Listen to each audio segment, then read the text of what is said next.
Yeah, but I think that also really stems from the PhD because you sort of are thrown in the deep end with little experience in the field that you're now all of a sudden working in. And you sort of have to figure it out all yourself, and that's really scary, but it also teaches you quite a lot. Welcome everybody to the 41st episode of the Struggling Scientist podcast. This is a podcast by scientists, for scientists, anybody science adjacent, and perhaps even hobbyists. My name's Susanne and I'm here with my co-host Jerome. Hi. Today we're gonna do something fun.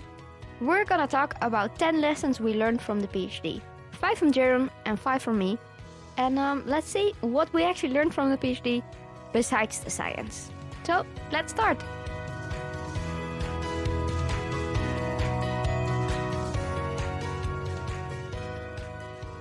41st episodes already. Yep, we're old. We're not that old. You haven't hit 30 yet, then you'll know. So, 10 lessons we learned from the PhD. Now, we are not finished yet, of course. Unfortunately. Yet, almost. We're getting close. But we think we have learned at least 10 things. The years have brought us some wisdom, yes. Yes, and we want to share, I guess. In podcast form. In podcast form, yes. Okay, so Jaron, what was the first lesson that you came up with? Well, it all started when I was Western blotting. No, not really. Well, I think the first thing I want to start out with is something a little positive. And that is that you will meet some truly awesome people while doing your PhD. You're surrounded by other PhD students who are also very smart, and sometimes because you're in the presence of all these other smart people and some of the smartest people on the planet, if you really think about what you're doing and the problems that you're working on, you kind of forget that you yourself are smart. And yeah, you're in meeting these awesome people.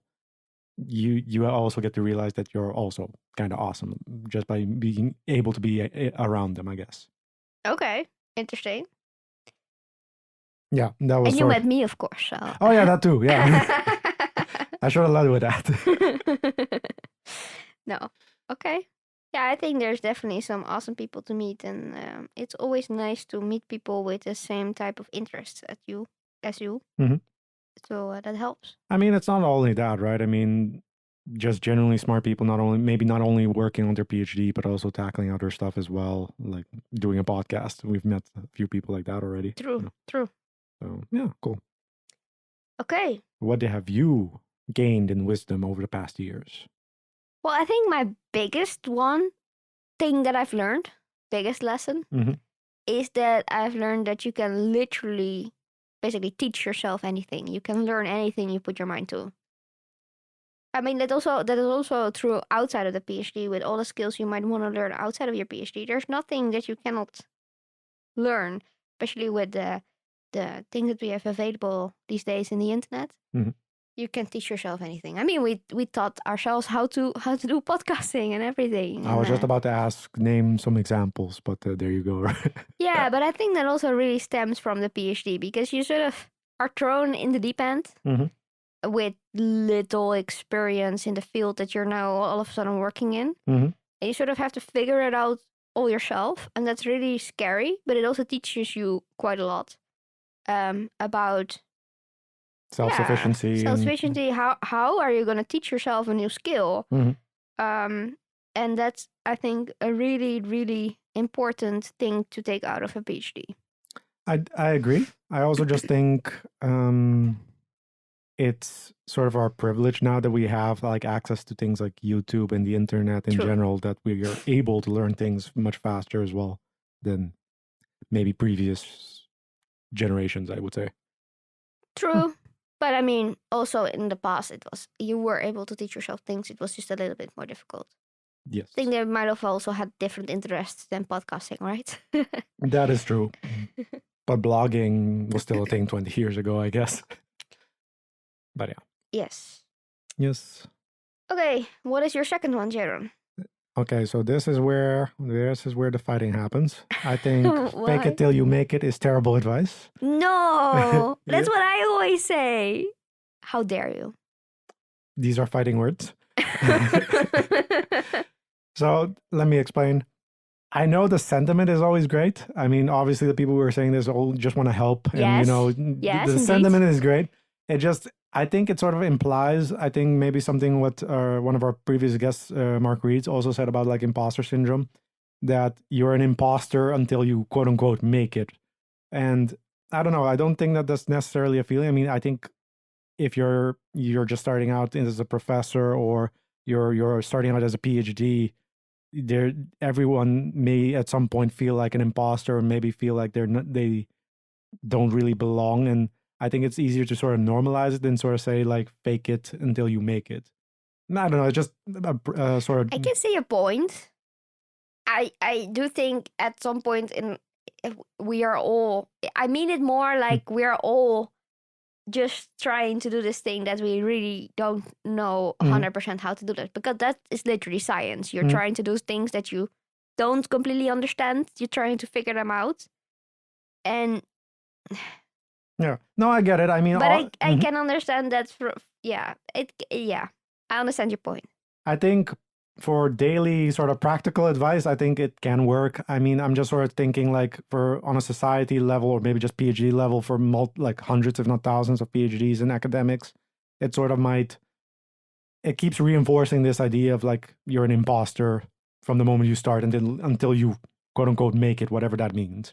That's just my, but I think it can work. I mean, if you just need to get over the hump of like doing stuff and build up confidence, then maybe it can work. It's just, I don't know, I struggle with it a little bit. So I think for me, when I say it for something that I'm gonna do, it's more of a confident thing. Like, don't let your own self-doubt get in the way. Just do it. Just if you think you cannot do it, just try it and see if it works out, because more often than not it actually does work out. No, okay, fair. Yeah.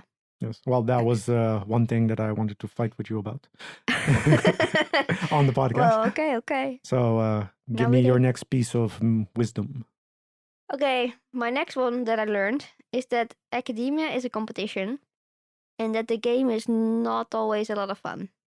Elaborate. Well, especially if you want to continue in academia, you're just basically trying to outcompete other people. Yeah, I guess for grants and stuff like that. Yeah. Yeah, and also positions. It's quite a high stake game, also. And I see that a lot of the people who do make it to the top are also way too into competition. For example, we had lab days, right? And then we have to play silly games with the whole environment group. And then some of these professors, they are not against just tackling you to the ground or like scratching your arm to win this game. And I'm like, oh my God, that's what it. Well, I cannot say that they're all like that, right? Some of the professors and the assistant professors are really quite chill and nice. But I wonder sometimes if you need that competitive drive to make it in academia. And I mean, I don't know if it's 100% necessary. I think I don't know if it's sort of a mentality of a different generation, if I can say it like that. Because I'm sort of seeing new PIs, I guess, sort of coming up, that they're really more focused on their group. Not necessarily like they don't come across as competitive, even in sort of the same scenario that you're talking about. They're like really chilled about it. It's like if they lose, it's fine. Yeah, but at the same time, the system sort of makes you be competitive. No, for sure. And doesn't always reward collaborations as much as it does like competitiveness and outcompeting others. That's valued way more than collaboration. Yeah, I really sort of don't understand that. I mean, if you collaborate with people, they have other expertise as well. You can have access to that expertise, maybe their resources as well, and that can just help you quite a lot. And I don't know, yet somehow it still always is competitive. Even if you do collaborate with someone, you're collaborating with someone to beat someone else is collaboration. Yeah.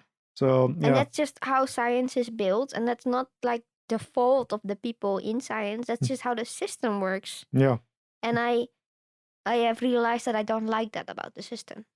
Yeah, it's I don't know if I want to. I'm saying this jokingly, but it's like a pyramid scheme where you just outcompete people to the top. Yeah. But yeah, no, I get it, and it's it does take away a lot of the fun of doing research in the beginning, and when you figure out where you realize, but I'm gonna have to get more competitive if I want to keep doing this. Yeah. And that's hard if you're not built like that, I guess. Yeah. I mean, it's also hard if you are built like that, because then you really feel the competition, and then you have to. So academia is just hard overall, I think. Yeah, and I would like to hope that that if you are going to be competitive in academia, you sort of keep it to academia, because we're sort of talking about like people who are also competitive outside of the academic thing, like for games with minimal stakes. Yeah, no, they just cannot accept losing. Yeah, exactly. It's so funny always. Yeah. Yeah. Yeah. No, but like those outside of work games did teach me a lot about like different types of personalities that like PIs have, right? So I thought they were definitely useful. But yeah. Yes. Okay, Jaron, what is the next one? Yeah, so this is something I guess we discovered relatively recently in the last, let's say, 1.5 years. And that is that there is a great science and academic community on social media that we were just unaware of for the longest time. More specifically, I would say on Twitter, but it's also present on Instagram and even to a certain extent on TikTok and other platforms as well. But yeah, they seem quite supportive.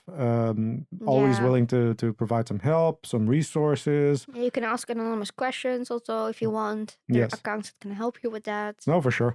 And I would say, in my experience, I haven't really seen that, for example, on LinkedIn, where it's just like we've published a paper. Okay, bye for the next couple of months. Yeah, it's more like on those more casual, like Twitter, Instagram, where people just post stuff that they're doing, mistakes that they make, and sort of normalize some stuff. And if you have a question about a technique, you can post it and people might answer it, and accounts retweet it and stuff like that. So I'm always surprised. I didn't know that existed. And yeah, I just want to make sure that if anyone is listening to this and doesn't know that that exists, they do now.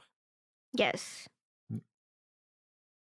My next one is actually some advice that we got from our PhD advisors.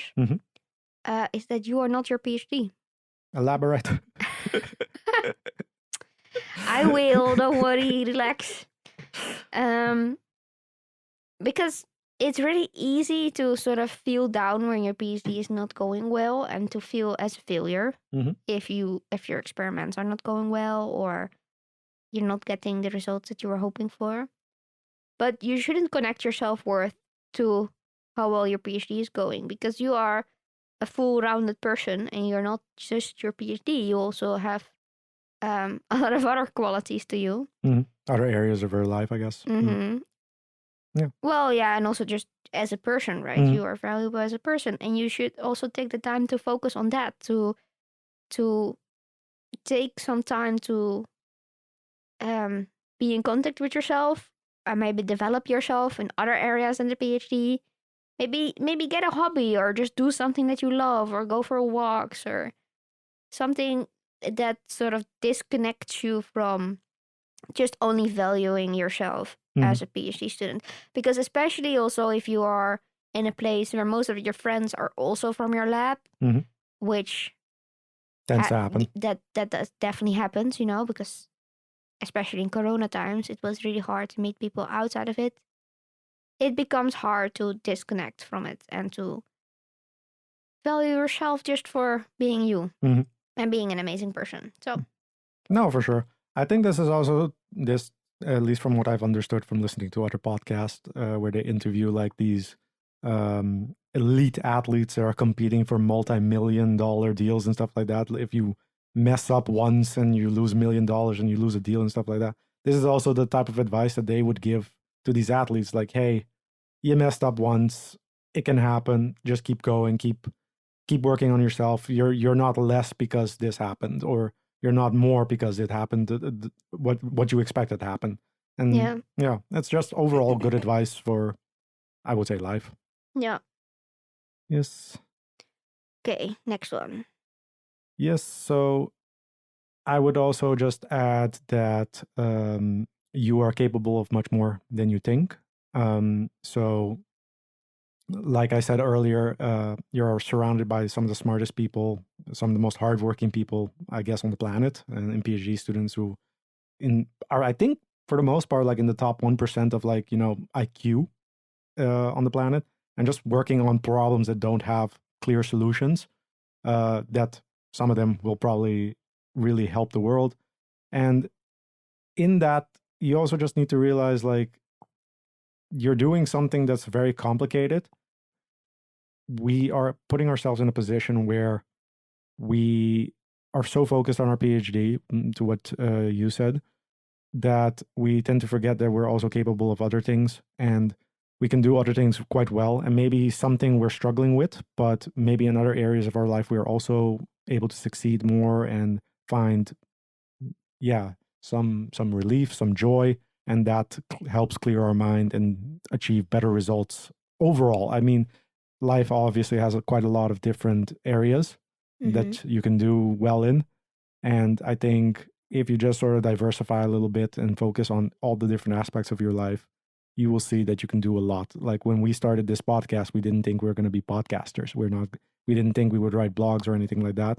Yet here we are. We thought we were just PhD students, I guess. So just PhD just students. PhD students. Like that isn't hard enough. Yeah, exactly. But when we thought about like our PhD schedule, like how do you make time for this? And this is also what we got asked a lot at that conference where we gave that workshop. Yeah, you're capable of much more than you think. Yeah. And this is not a knock against anyone who's not pushing themselves to do more or anything like that. It's just you still have a lot of room to do more, I would say, and that's exciting. Yeah. So, what do you have? My next one was that the people are more important than the topic. And that's mainly something from when you're choosing your PhD, right? Mm-hmm. I've just learned that when looking around you, your PI has a lot of influence on you, and also the other members in your lab have a lot of influence on maybe not how well you publish, what your PI does, but the other people left in the lab not. But just how you feel day to day and your mental health. And it's really important to take that into consideration when you're choosing a PhD. Try to meet the people that are working in the lab, see if it's a nice environment. Also talk with the PI a little bit more, not just about the topic, but also about his way of managing, mentoring, I guess. Yeah, just to see if that's something that fits with you. I think, and I have ended up quite lucky, I think, but you see it go wrong quite often, and it's just such a difficult situation to be in. It's also not something you can change anymore later on. Well, definitely not easily without, Yeah. Another flaw in the system, I think. I think in other countries, sometimes it is a little bit easier to change PIs, but in the Netherlands, it's not really a thing that can be done. Yeah. So yeah. I have learned that if I would, for example, now apply for a postdoc position, I would definitely also look at personalities and if they fit with me, because different personalities fit with like different people. So it's a really personal thing, and it's also really, really hard to judge from just a conversation. No, for sure. So it's a hard one. But I think I like my topic, but I'm also really, really happy with the people that I ended up with and the support, and just also that I'm in a lab that's not super competitive with just the other people in the lab. I don't think I would have handled that well, for example. We like each other. And we drink beers together and stuff, and that's nice. Without trying to fight each other of projects, I wouldn't be able to handle that. So yeah. No, for sure. But I think it's hard for a variety of reasons to actually get a good feel for, like, not only do you have like limited time to meet everyone and talk with also the PI, but it's also like everyone's always trying to sell themselves a little bit, right? Like, yes. No. Everything here is fine, but sometimes the PI does like to come, like, What's the word? Like not micromanage. I don't think anyone would say that they micromanage, but like really be involved in in the project. And it's sort of hard to interpret like how, but to what degree. That's to a certain degree is a good thing, because like a PI that's never available is also really annoying. No, of course. So you never really know where the balance will hit. No, of course. And I would almost say that doing an internship, even a short one, or just like trying it out for a couple weeks, would be beneficial. But that's not always possible. No. And I've also heard stories about how people were treated really nicely as students with little responsibilities. But then as soon as they were hired as a PhD student in the same lab, things really changed. And all of a sudden they were like employees now, and things were just very, very different. Yeah. Yeah. So. No, but I agree with you. Like, it's really a balance, but it's also like, it's hard to really gauge that balance because no one wants to speak ill about anyone, right? Like, yeah. Well, I think you can ask the people in the lab what type of leadership style the boss has, and you will. I mean, I would give an honest answer.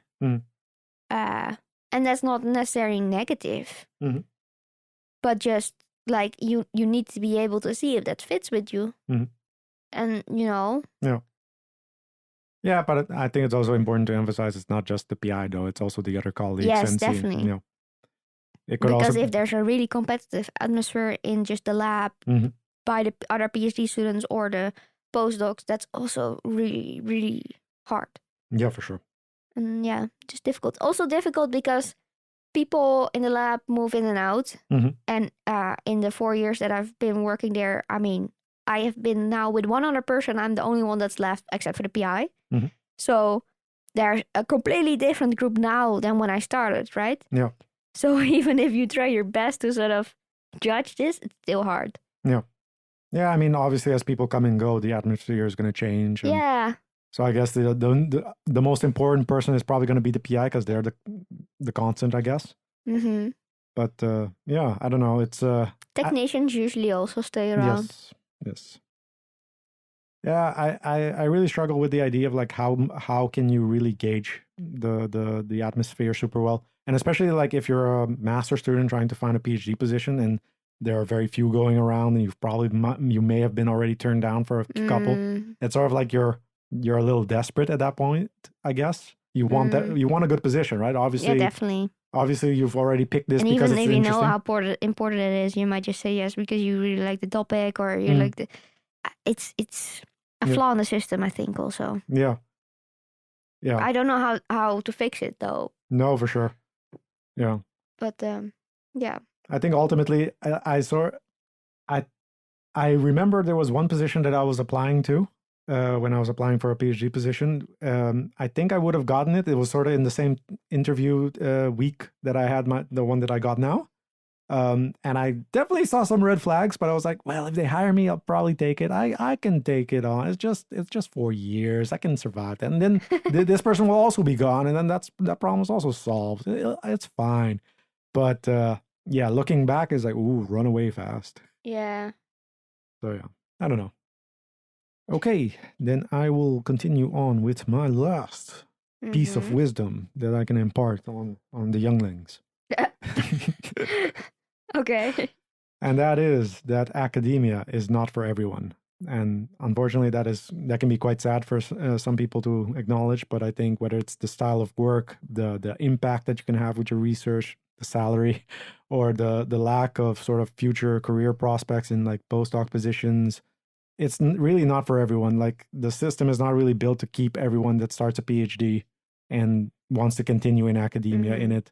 And your priorities in life might change, and that's okay. That's honestly just okay. And that's what I want to get at with it's not for everyone. And yeah. Yeah, no, I agree. I mean, it should be more normalized that people leave academia, and also during the PhD, it should be a bit more helped, I guess, to understand what skills you can get out of the PhD that might be transferable to other areas. Yeah.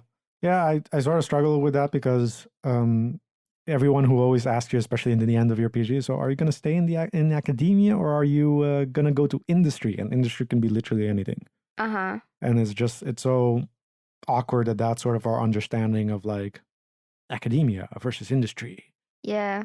You know, and there aren't really that many resources available. Like you need to go to, in our case, career events to find out and actually meet. And it's great that they're already organized. But I would say we need more. Yeah. I mean, you have, in our case, like this one career event in another city in the Netherlands, and then there's another one 6 months out in Belgium. It's like, okay. So, but it's also just more already during the PhD, what type of things could you add to it to be more competitive later? Yeah. And I understand that our PIs also don't know. But there should be some room in the PhD to develop those skills also. For sure. Yeah. Yes. Okay. Shall we move on to my last point? Yes, bring it. Okay. I think another really big thing I learned from the PhD is just more about my own strengths and weaknesses. I have learned more about what I'm good at, what I maybe struggle with. I cannot say that I fixed all the things that I struggle with. You've accepted them? But I at least know that they are there. Oh, you haven't accepted them either. I can try to work on it, and take out some more time in the day for the things that I struggle with. And then I think I've also learned to be proud of myself and the things that I can do. Which is definitely not something everybody gets out of the PhD for sure. But that's something I did get out of the PhD. Can you give us an example of strengths and weaknesses? I think I'm really good in organization things, keeping things on track, planning perhaps. I can concur on these, yes. I have also learned that I'm really creative. Also. Not something that I expected to do more in my PhD, but definitely something that, I with making the figures for my papers and stuff, I've learned new skills and stuff in that area. And also that I am able to teach myself things, coming back to my first point, that I'm really good at teaching myself things, and that I can also then just be proud of that I'm good at this new skill. I don't know, it has made me more confident, which I know is weird for PhD, right? But it has definitely made me more confident. I just feel I am more of a whole person almost after all of this experience. Okay, so we need to break that down. Your weaknesses, you didn't name any. Oh yeah. I am not very good at focusing on writing. I mean that's a general. Well, some people really love to write, and I don't mind writing. I just struggle with actually like sitting down and writing it down. Yeah. Do you think that's mostly just because of the type of writing, the academic writing, or is that with any type of writing? I think that would be with any type of writing. If I need to make a nice figure, I'm like happy to do that, and I can work a whole day on that, no problem. But if I have to write, that's just. I mean, it might also be because I'm dyslexic, right? So there might. Yes. That doesn't help. You should have led with that. But I have overcome my dyslexia for the most part. Yeah. No, it's I like to read. I don't mind reading. Yeah. I mean that's also a strength, I would say. Or do you also not like reading a lot of academic? No. I do not. I like being busy with my hands and being creative, and I think there is definitely a large space for that also in the PhD. In your experiments, it's really nice if you're handy in that. Yeah. That definitely helps out as if you do a PhD that is more hands-on experimental work. And I am really good at that also, I feel personally.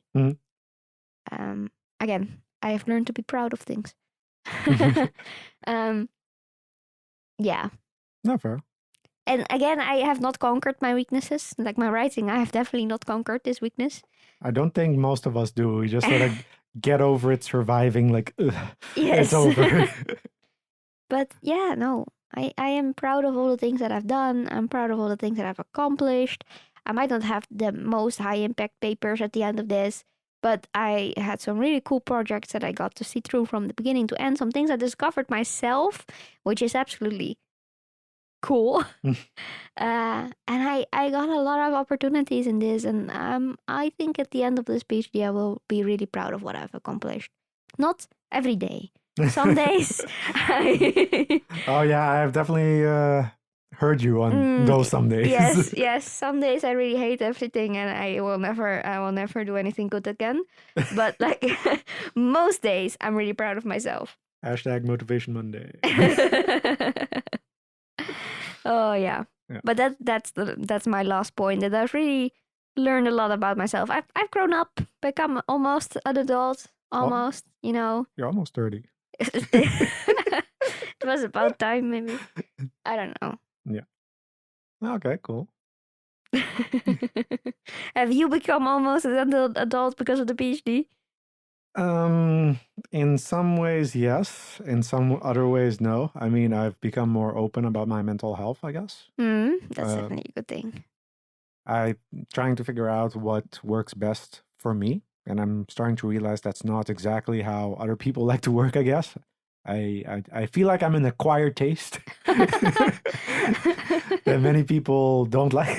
No, that's not true. I don't know. That's just my general idea of it. But and in other ways, physically, I am definitely older. The gray hairs are definitely coming out. Yeah. That's also a consequence of the PhD, indeed. Back pain as well. Oh, not necessarily PhD, but also just aging. We blame the PhD. We're not old. Yeah. No, so yeah, I don't know. I mean, in many ways, I did also learn a lot, I guess, during the PhD. I guess I matured a lot. I don't know how much that had to do with just meeting you. Wow. Yeah. So, yeah. Well, I mean, life is a process, right? And yes. I also, I count those other things that happened because of the PhD also as benefits of the PhD. Like meeting you. Yeah. Technically, we met right before we started our PhD. So, only you remember this. I do not. Yes, but that doesn't make it any less true. Yes, so apparently we applied for the same PhD position. And he remembers this, but I don't remember seeing him. So you just walked out so fast. I was like, oh, okay, cool. The worst thing is that he got it and I didn't. Yeah. You got an extension. Yeah. So. Okay, well, those were the things that we learned from the PhD, I guess. Yes. And if you have any questions, suggestions, comments, papers you really need to read, or topics we think we should talk about, you can reach us via our website, thestrugglingscientist.com, or directly via our email address, thestrugglingscientist@hotmail.com. And you can also check out on our website our amazing Journal of the Struggling Scientist, which is a monthly newsletter, and our web shop, which is filled with awesome scientific merch. For people of all ages, including babies, and just shirts for... Yeah. Yes. And Jeroen, which was not our social medias again? Yes, you can also find us on Twitter, Facebook, Instagram, and LinkedIn. Yes, and everywhere we're just the Struggling Scientists, and then you will be able to find us. Yes. Thank you so much for listening again, and we hope to see you all next time. Bye. Bye.